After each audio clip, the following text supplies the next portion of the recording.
Hello viewers, আসসালামু আলাইকুম। আপনারা সবাই কেমন আছেন? আশা করি ভালো আছেন। আপনারা দেখছেন অ্যাপস মাস্টার ভাই। আপনাদের জন্য আরো একটি নতুন ভিডিও নিয়ে আসলাম। যারা মালয়েশিয়ায় ইনস্টাপে অ্যাকাউন্ট ব্যবহার করেন, তারা কিভাবে কার্ড হারিয়ে গেলে আপনার এই সেটিংসটি বন্ধ না করলে আপনাদের অনেক বড় ধরনের ক্ষতি হতে পারে। আপনারা কার্ডটা হারিয়ে গেলে এই সেটিংসটা দ্রুতই অফ করে দিবেন। তাহলে চলুন শুরু করি।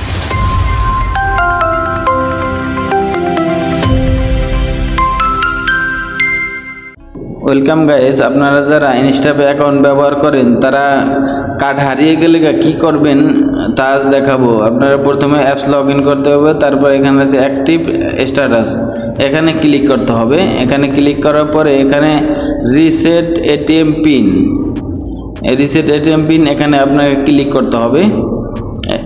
এখানে ক্লিক করার পরে আপনাকে কার্ড নাম্বারটা লিখে দিতে হবে। আপনি যেই কার্ড নাম্বারটা, আপনার যেই এটিএম কার্ডটা আছে সেই 16 ডিজিটের কার্ডটা এখানে নাম্বারটা বসিয়ে দিবেন।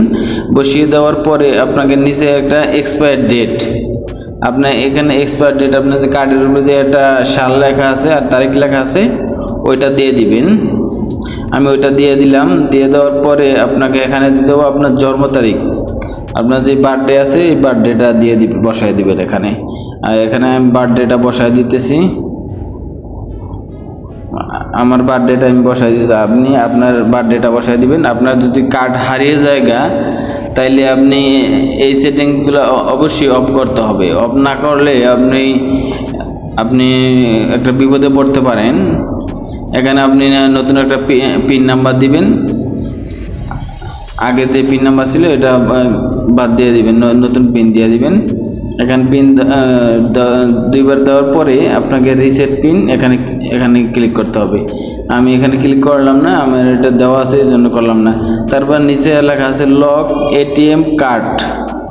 আপনি যদি আপনার কার্ড হারিয়ে যায় তাহলে এখানে আপনি কনফার্মে ক্লিক করলে আপনার কার্ডটা লক হয়ে গেছে। এখন আপনি যে হারাই গেলেও একজন পাইলেও কিছু করতে পারবে না। এখানে আপনি এখানে এই অপশনটা অন করে দিবেন। তারপরে এখানে আছে লক ইন্টারন্যাশনাল ট্রানজ্যাকশন, আপনি ইন্টারন্যাশনাল কোন জায়গায় টাকা পাঠাইবো সেটাও পারবো না, এখানে এটাও লক করতে হবে। তারপরে আছে লক কন্টাক্টলেস, আপনি এগুলো সব অন করে দিবেন। যদি কার্ড হারিয়ে যায় তাইলে আপনি এখানে কার্ড লক করে দিবেন। তারপরে আপনার এখানে আছে, তারপরে এই অপশনগুলো আপনি সব অন করে দিবেন। যদি কার্ড হারিয়ে যায় তাইলে আপনি লক এটিএম কার্ড এই অপশনটা চালু করে দিবেন, সব কনফার্ম করে দিবেন। কনফার্ম দেওয়ার পর তাইলে আর আপনার কার্ডটাকে পাইলেও ওটা দিয়ে কোনো কাজ করতে পারবে না। এভাবে আপনারা খুব সহজে আপনার কার্ড হারিয়ে গেলে তারপরে আপনি এই অপশনটা আপনার কার্ডটা লক করে রাখতে পারেন। এরকম সুন্দর সুন্দর ভিডিও আমার চ্যানেলে প্রতিনিয়ত আপলোড দিচ্ছি।